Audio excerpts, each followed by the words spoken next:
Hello everyone, welcome. Thank you for joining us.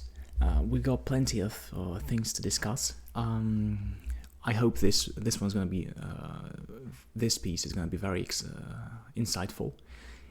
I'm sure that it will be.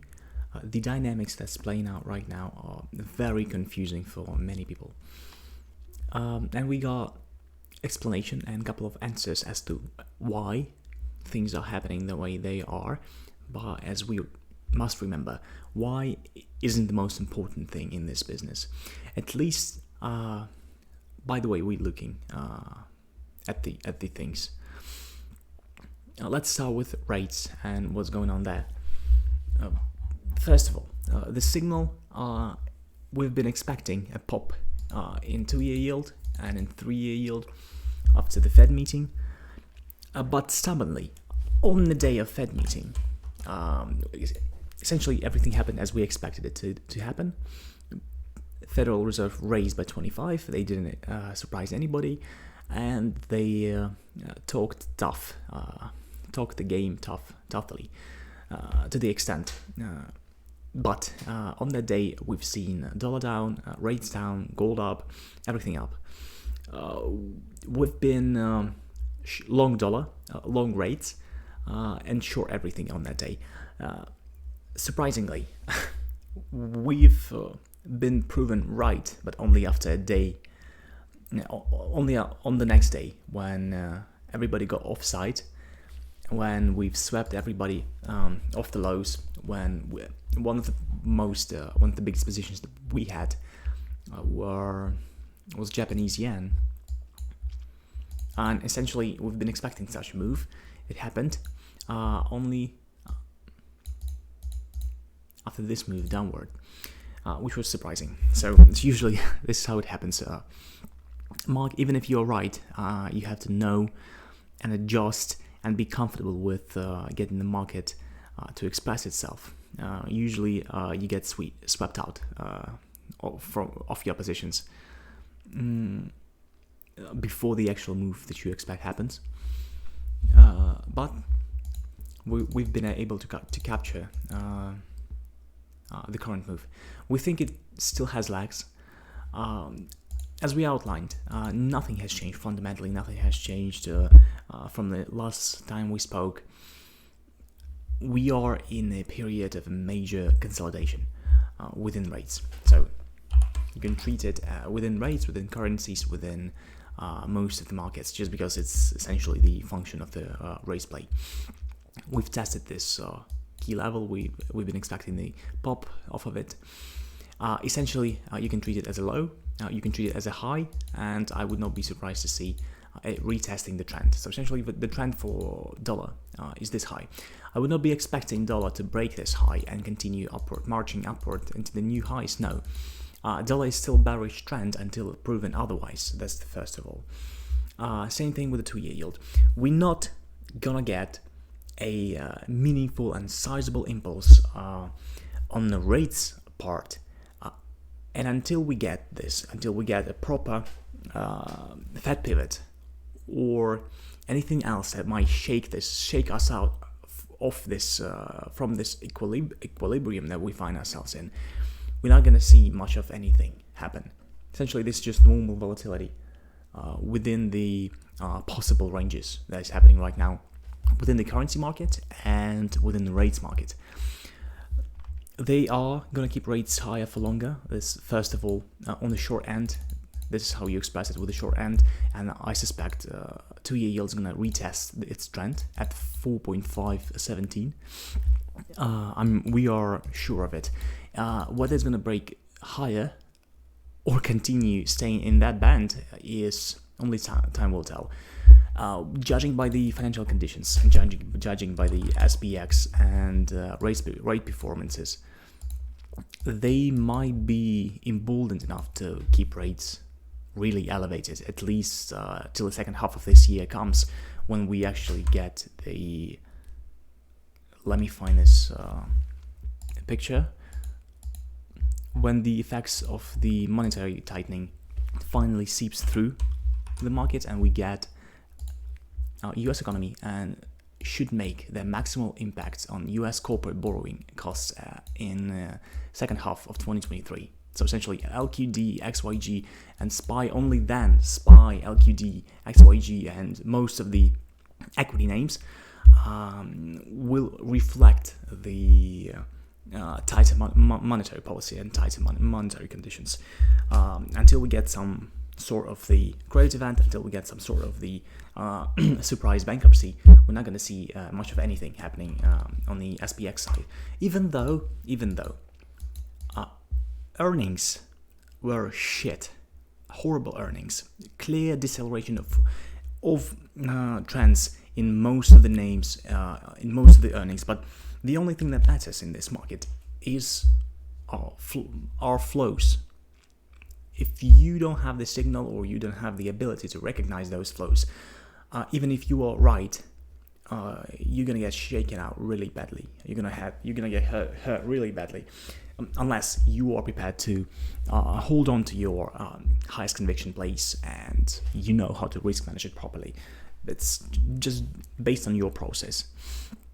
But the fact remains that most of the equity names, Europe, SPX, most of the major ETFs on the American side, emerging markets, China, all of them are signaling bullish trend. And bullish trend does not change very easily. It takes at least 2 months to build a proper base out of which we can break and change the trend. Or unless something very major, very significant and very abrupt happens in the credit markets and we just blow up and we see minus 15% in a couple of days. Nothing is signaling to that at this point. Nothing is signaling to that. SPX had indeed broken trend, and this is how you break trends. We've been highlighting, if you go back and look at our previous updates, since the November, even since the October, we've been highlighting that this level, 4100 on the S&P, is the trend, essentially. Trend meaning one of the strongest and the most important points that you can have in any market, in any instrument, by our measures, by our backtest. Essentially, we came to the once, we retested it. Remember, we were calling for the possible consolidation within those bands and a pop lower. This exactly happened, and this was the point of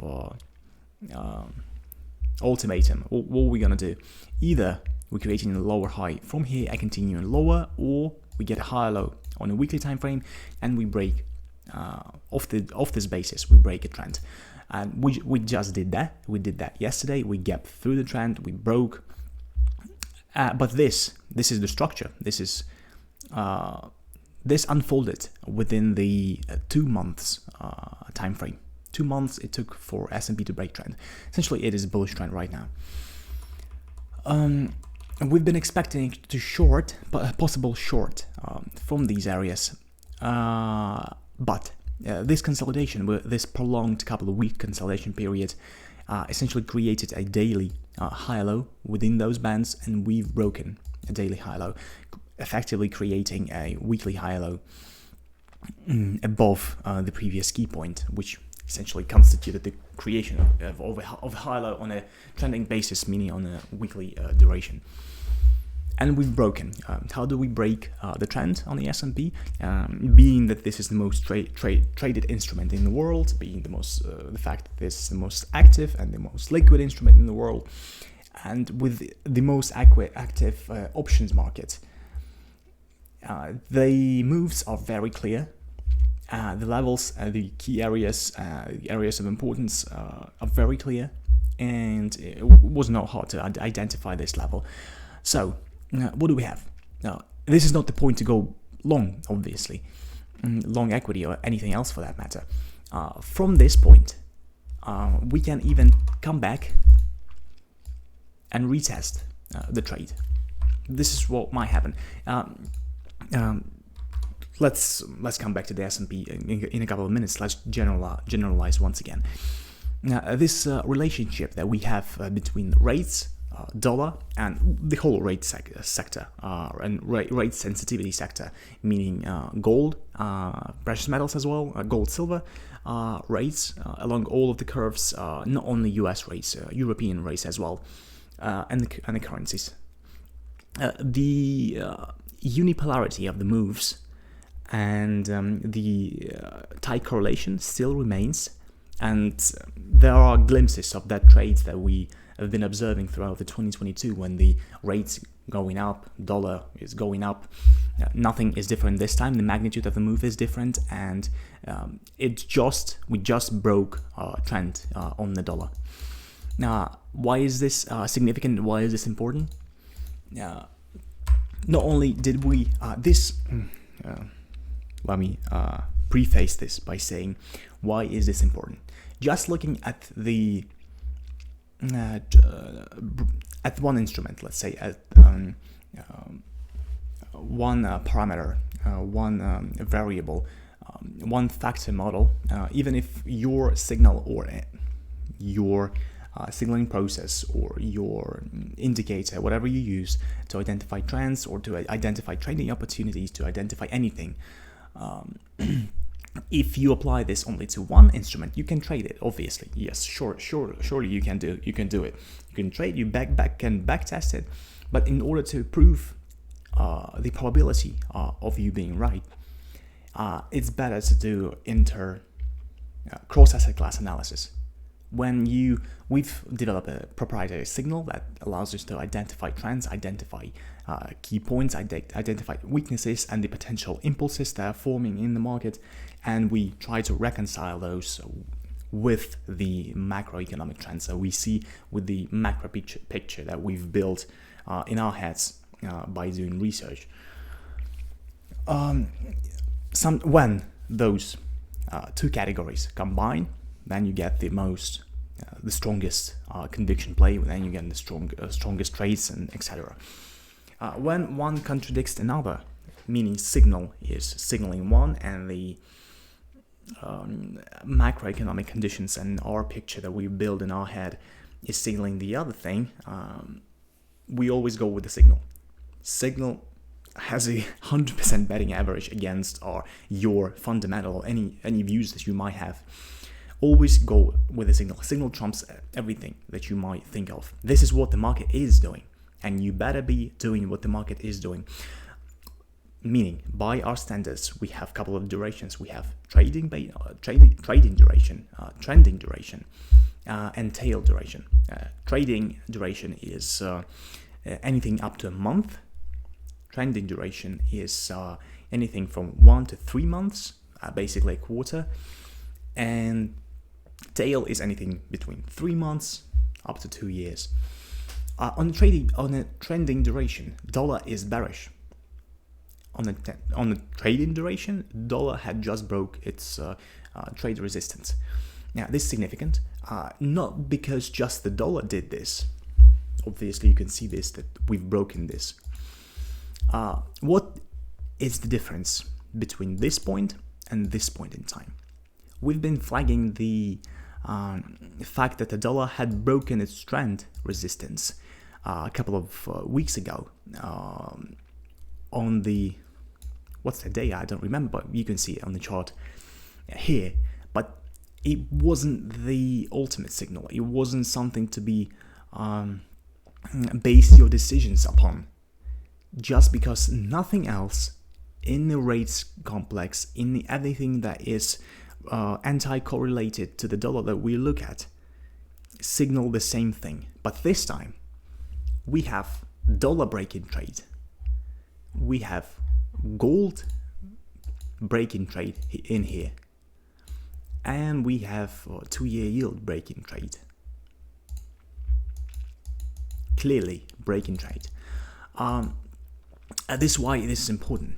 And this price action in 2-year yield, in the dollar, in the gold, will persist. This is not the bounce that you want to buy. This is not the break in trade that you want to buy. You'd rather let it weigh, let it seep through and see what happens after this in gold. That's why we're not buying gold, even though we like this on a trending duration. We're not buying gold right now, even though dollar is signaling bearish trend. We don't short it from here. We actually went long again, Japanese yen, and once again looking not only at the dollar broke trade, euro broke trade, yen broke trade, which is the most important, one of the most important signals as well in the whole macro. That's the fact that the Japanese yen broke its trade resistance. We've had just lower highs on a trading basis, and this is the first higher low on a trading basis with the break in trade. We suspect Japanese yen might retest 134 in the coming weeks. And knowing that, seeing this signal and understanding that the probability of this is higher than 50% by our measures, by our backtest, knowing that the dollar broke trade, what do? We know how it's correlated to most of the things. We see if we can extrapolate it further, if we can transform it into the actionable trade idea based on that. So the currency market, rates market, and rate sensitivity is moving in tandem. And by the way, commodities, once again, things that are anti-correlated to the dollar move with the dollar. When you get these key points, only then do we see a key moves in the commodity market. Like copper been holding pretty tightly for the last couple of weeks. This time we broke trade. And everything that we see is happening within the broader tail resistance for copper. So, by our measures, by our understanding that we've been outlining since, for the last couple of months, we are range bound on a trending basis. This is not the setup where you go long copper and expect high low on a trending basis and you pick up and expect high highs. No, the same thing goes for the dollar, the same thing goes for the gold. Unfortunately, we're going to get a very hard to trade environment. I'm just repeating and reiterating what we've been saying for a couple of months because it's very important. This is not the time when we get in the next coming month or 2 or 3 even months when we get a high low on a trending basis and we continue pushing higher. This is not the time like this or this. No. Until we get a sizable decision and until we get anything that can push us off from this equilibrium. And everything right now is tied to the rates, it's tied to the Fed policy, and they are going to stay quiescent, they are going to stay stiff. That's not my words, that's the words of the Federal Reserve, and this time we might as well believe them, just because markets doesn't believe them at all at this point. So, gold, is this a short? It's not. It's still a bullish on a trending duration, and we might retest the trend level, which is 165 for gold. Let's just see. Is this the time to buy gold? If your outlook is 1 year, 2 years, if you're planning to build a long-term trades, yes. We are expecting Fed to cut. We are expecting, it's better to show this on the S&P. We are expecting something akin to a double dip recession. We cannot actually call this a recession. This is just a pure imbalancing activity done by Federal Reserve impacting the treasury market whilst pushing yields higher, value of the bonds lower, and it forces institutions to rebalance their portfolios, and we've seen this the same trade playing out throughout the 2022 when you have Federal Reserve announcing more rate hikes, inflation coming in stronger, more rate hikes stronger, and all of these moves were associated with the two catalysts: inflation prints and Federal Reserve meetings. Every single move that we've seen here is all been about two catalysts. It's either been on Wednesday when inflation coming out, or Tuesday or Thursday depending on the day. So this all been just one move. We can't really call this a bear market. It's just a reflection of the not the real economy. Real economy wasn't in bear market in recession at that point. Yeah, but this time we're gonna get a real reflection of the monetary policy seeping through the economy, and we're probably gonna get something akin to a recession, double dip recession. And if they will continue to stay as tight as they are, we might see a couple of scenarios. At this point, these are our base case scenarios. Retest of 440. This is the tail resistance for the SPX. Retest of this level, and then in the second half, continuation, and actually continuation lower than the previous lows that we've seen in this bear in the previous cycle. This is what we're looking for. But as of now, this break of trade in a Dixie in the dollar will might hold SPX and equity markets more in place. But essentially we are not long the market by going long the names that we like. Essentially those are all trending plays, option plays that we found on the names that we like. Duration usually 40 to 60 days out, and we're expecting market you can do whatever it wants, honestly, expecting to continue pushing higher. Right now, SPX is bullish trade. You want to be in things that are bullish trend and bullish trade. And just to reiterate, fundamentals in the short term, even in intermediate term, don't mean shit all. Don't mean shit all. Look at the Apple. Look at what Google is doing, Amazon is doing, Microsoft is doing. You get the flows that are pushing the markets higher. Liquidity, I don't know. You can call it whatever you want.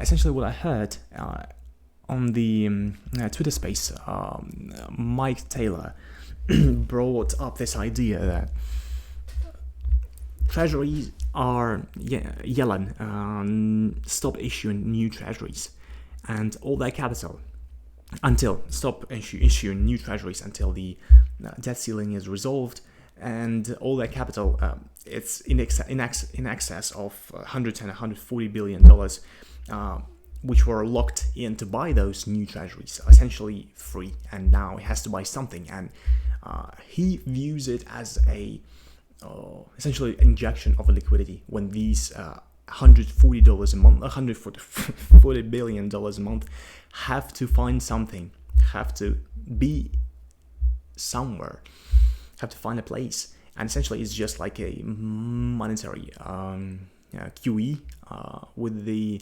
government announcing 1.4 billion deficit deficit package. So this happening. Equity market, despite all expectations, are staying very strong. I don't know what to base this upon. I don't care, to be honest. We're just trading. We've been long Apple, we've been long Google, we've been long Amazon, we've been long Tesla, we've been long all of those names. So one thing that is very interesting, looking at our favorite shorts, especially on the consumer side, like those frothy high-end retailers like ASIO,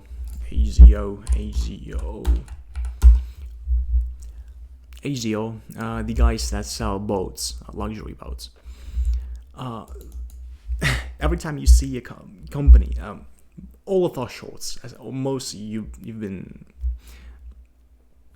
seen that the things that gone up most has been the most trashiest name that you can find. The garbage went up the most, and those unprofitable tech baskets and all that stuff. These are favorite shorts that fundamentally are looking very bad. Also went up a lot just on the basis of this overall positive sentiment and overall whatever you want to call it, move higher, but when the earnings struck, we see this come back to reality. Like on HZO, you see this gap down, immediate gap down when companies have to report reality, and this is just the beginning of it. On you, same thing here, guys. Came out, had to report reality. Canada Goose, our favorite shorts on retail side, had to report reality, minus 20% on the day. And a lot of other names that will have to come out and will have to report reality. And based on the names that we like these HZO and ONU examples, these things had just tested its trend resistance in case of HGO, which is $34, $35, and just retested, didn't break it, confirmed it, ran the trend resistance, and confirming bearish trend and bearish trade. This is the things that you want to be in. But since this positive sentiment, since this positive environment for equity markets are likely to persist until the second half of this year, maybe not the second half of this year, maybe in a couple of months it will dissipate, who knows. We'll know by that point, definitely, not now. We are very cautious of going short or leaning net short on anything. We much rather generate some macro ideas like long Japanese yen right now, long the dollar, or anything like this, than trying to stay short names like HGO and all that stuff. You can go short them into the prints, into the earnings, into especially when they retesting key levels just at the earnings releases. But right off now, I don't see much of a continuation lower, to be honest, on most of those names. One of the interesting plays that we see coming up this year is short home builders. They are performing stellarly. Oh my god, right now, like Home Depot, F&D, Williams Sonoma, Low. Yes, Lowe's. These names. We are seeing the possibility of a creation of a tail lower high for them. Home Depot is the best representation of it.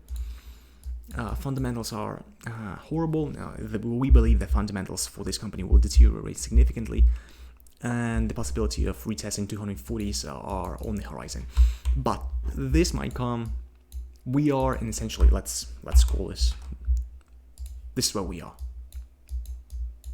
We're somewhere like in here. We might stay here for shit longer time. I don't know. But essentially, we're gonna get this move.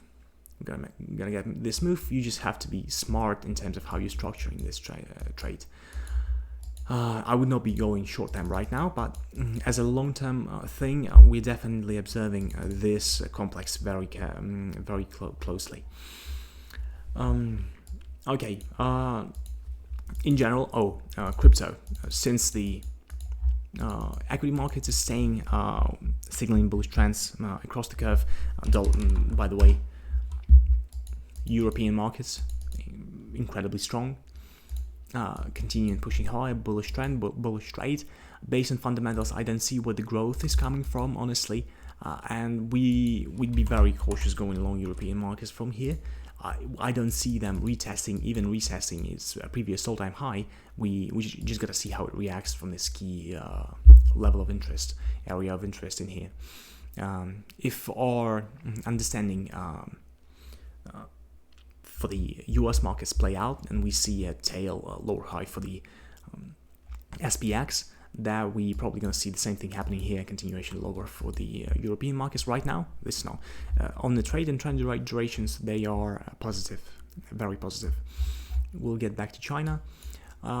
Knowing all that, Bitcoin, we do see Bitcoin retesting at least 25,000, and possibly within those scenarios that we have in mind for equity markets in general, Seeing $32,000 on the Bitcoin will not surprise us at all.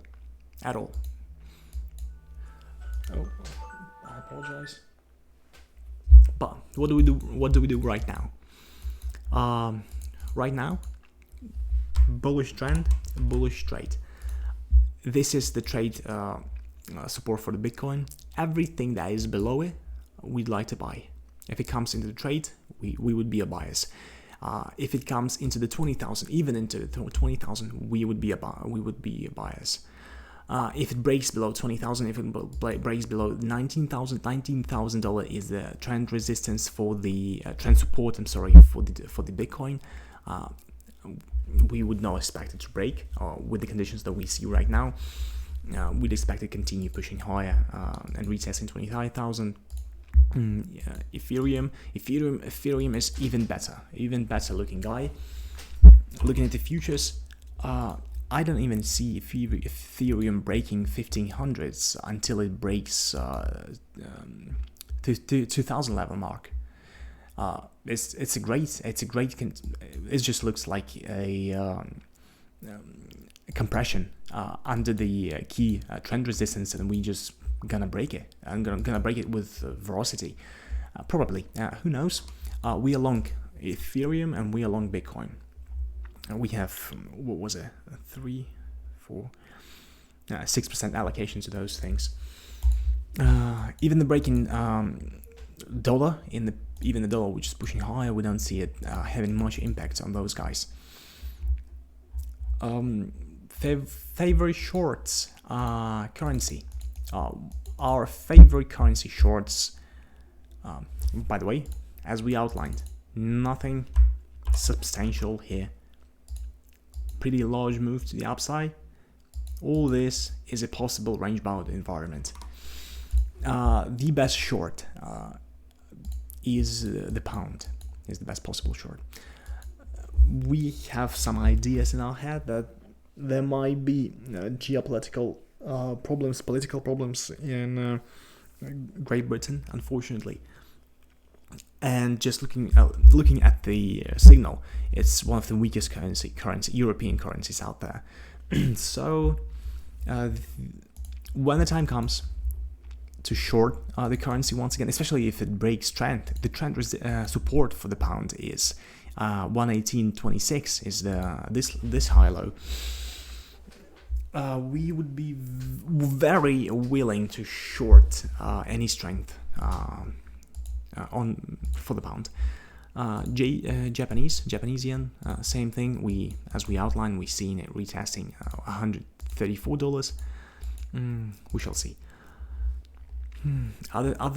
Oil. Oh my God, this is very, very interesting developments here. Oil essentially retested its trend resistance at this point. Looking backwards, where is this tool? Replay. Yeah.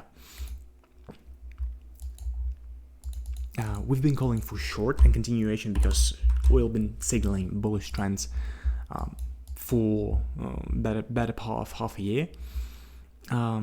Every lower high that you could have sold here, we actually sold this lower high on a trending basis, which is amazing. This key level, all we did is just retested it once, twice.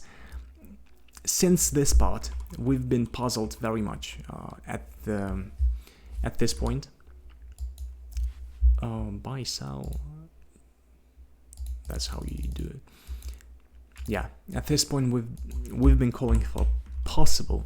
It's been one of two scenarios. Either it's just a retest of the trend because it was the trend level for the oil. Had it broken $80, $83, we would be willing to buy oil. But right now with the dollar, with the signal that we've gotten, obviously oil continues to pushing lower, and oil's not going to stop at 72. Oil is probably, this is the last push that we see on oil. And is this a signal of a recession? Is this what's supposed to happen when the China reopens and the supposedly demand for oil increases? God knows, but we are seeing oil pushing to $65 a barrel. UK oil, US oil as well. All of that complex. So essentially, we've just retested the key trend resistance once again, and created a lower high for the oil. Next stop is 70 and then $63. We don't see oil dropping like it did. Obviously not here and not here. Is this a signal of a recession? Theoretically, yes. A lot of recessionary signals coming through.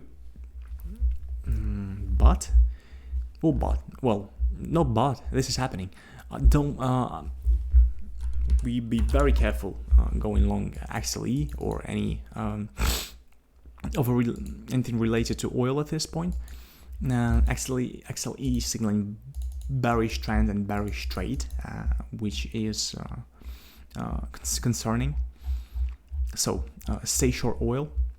Natural gas don't have any positions. Bearish trend, bearish trade.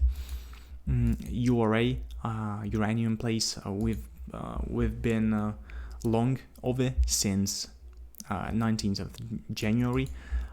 These are one of the names that we really like going forward. It's just in the top end of its range. We would buy uranium at 21 again, at the trend support right here. When the time comes, actually, if we get 21, we'll buy your URA, URNM, or UUN, whatever you might look at. Gold, we've been through gold. Don't have positions on gold right now. Don't have longer term positions. Don't have anything on gold right now. Short on a trade duration. Possible retest of 1760, 1750, 1800s. Nothing will surprise me here. Silver, same thing with silver. Broke trend, especially broke trend. Retest of $20, 20.5 won't be surprising for me either. Is this a lower high which will take us lower than $17? I'm not sure. Not that I'm not sure. I'm definitely not gonna take us lower. Retest of 20.5 is very likely. This is not the time to be long of silver, as it's not gonna be any long term. We are bullish right now. We don't like neither gold nor silver. Commodities broadly are bearish. DBB. Base metals signaling bullish trend, yet bullish bearish trade right now. Would we be willing to consider buying copper from the trade support right here? We don't know. It just does not square up with the overall picture. So we don't have positions in most of the commodities. We just don't. We missed this move on copper, to be honest. We missed this move on copper. We've missed this move on DBB and most of the commodity names, just because, well, we don't trade them that frequently. But this move was amazing. Plenty of possible positions to be had, especially HCCO, WRM, all of the copper miners. A couple of amazing entry points have been observed on copper miners' names. This rally is behind us, though, so be careful there. Other things to outline: commodities, been through commodities, rate markets. Yes, nothing changed in here. The 10-year yield, we still expect it to be in the same tight range. This is the trend. This is the trend as well.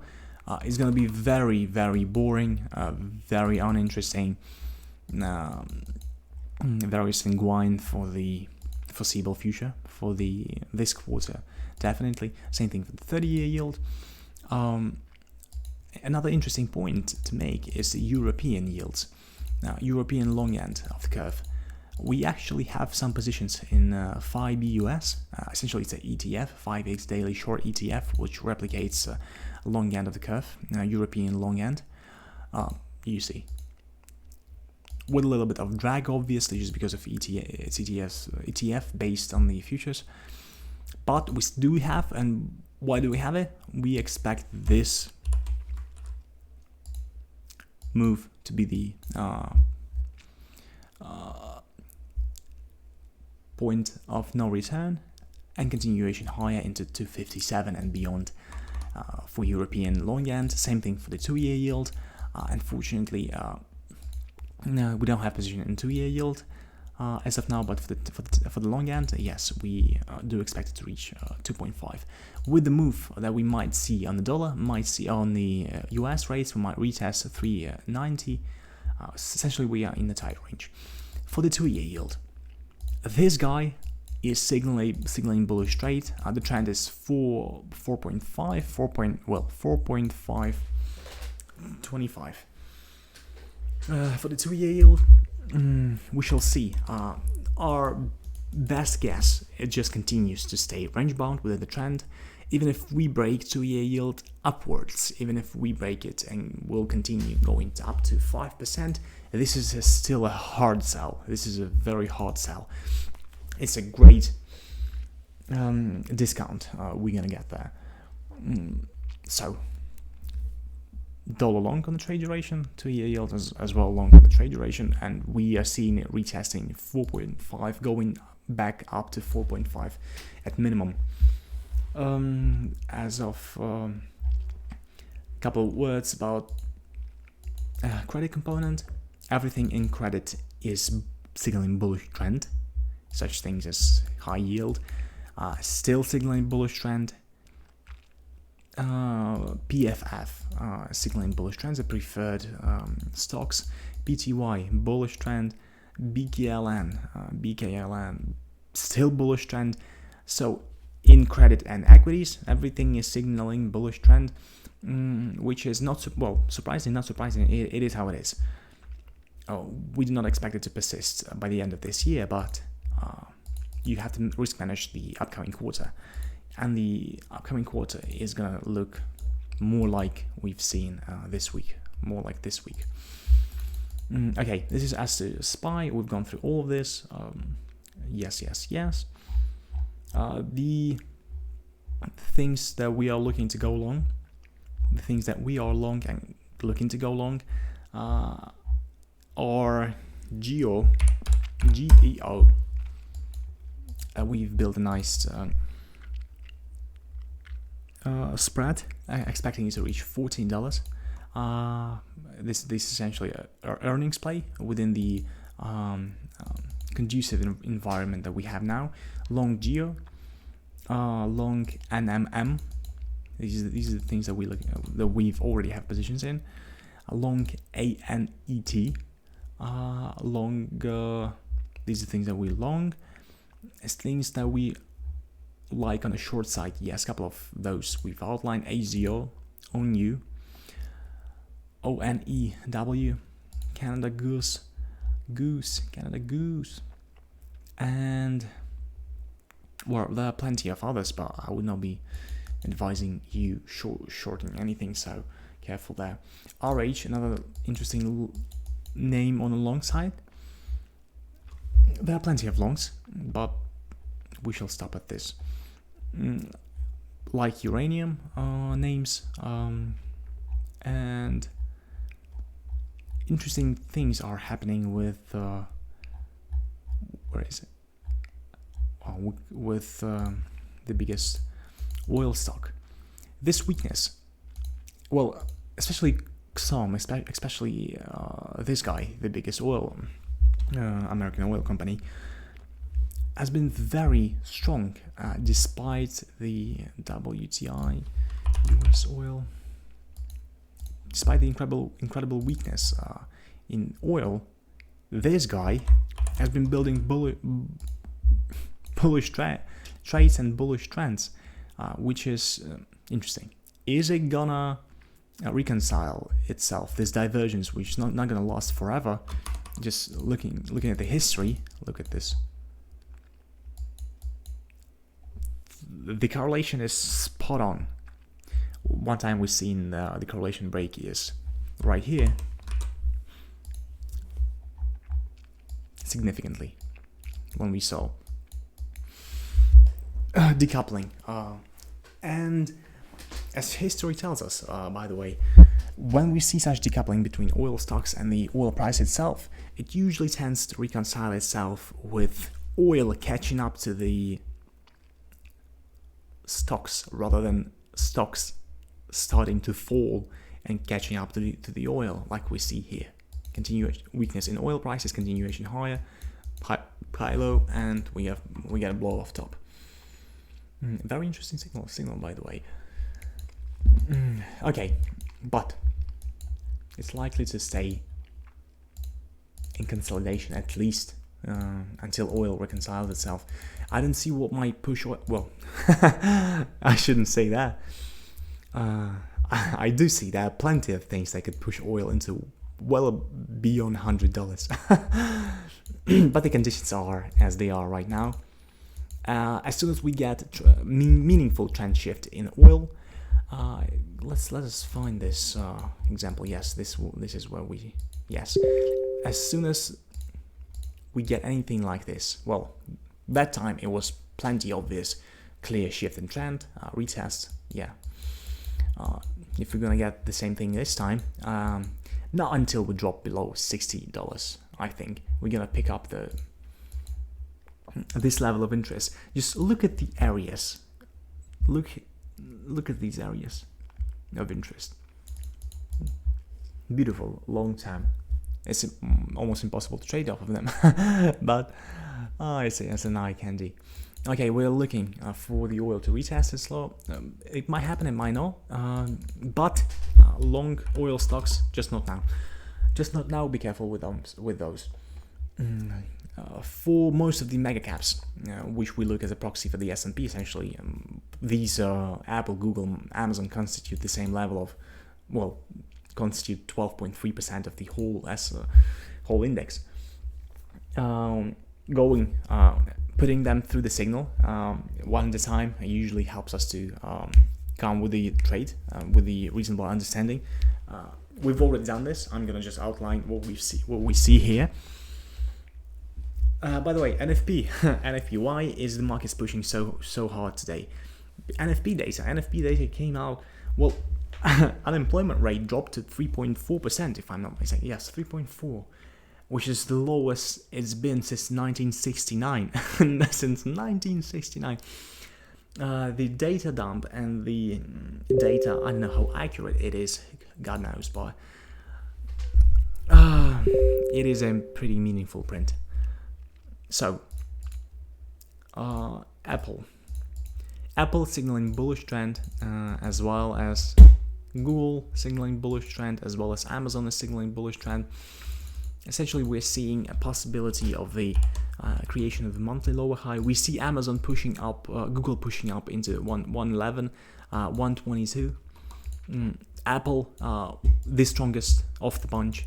We see Apple breaking $157. If the current environment persists, Apple might break $157, and I don't know if it's ever going to retest 180. Will be interesting. Will be very, very interesting. Amazon, weakest of the bunch.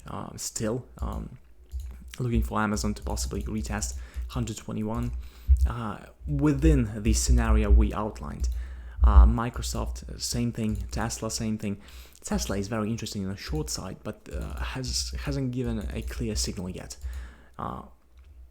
Meta and Netflix, all of these guys signaling bullish trend. AMD, Nvidia, the cyclical tech names are possibly signaling creation of a lower high within those boundaries, within the $250 and $300. AMD, same thing, possible lower high, monthly lower high within the $105, $110. TSM, same thing. So yeah, the environment for equity is favorable. Not the fundamental environment. Fundamental environment is horrible. Earnings are horrible, but in rate of change terms are horrible. But well, we get what we get.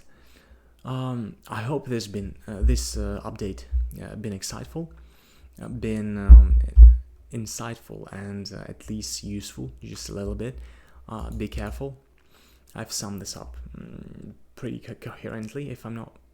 I hope I summed this up pretty coherently. Okay.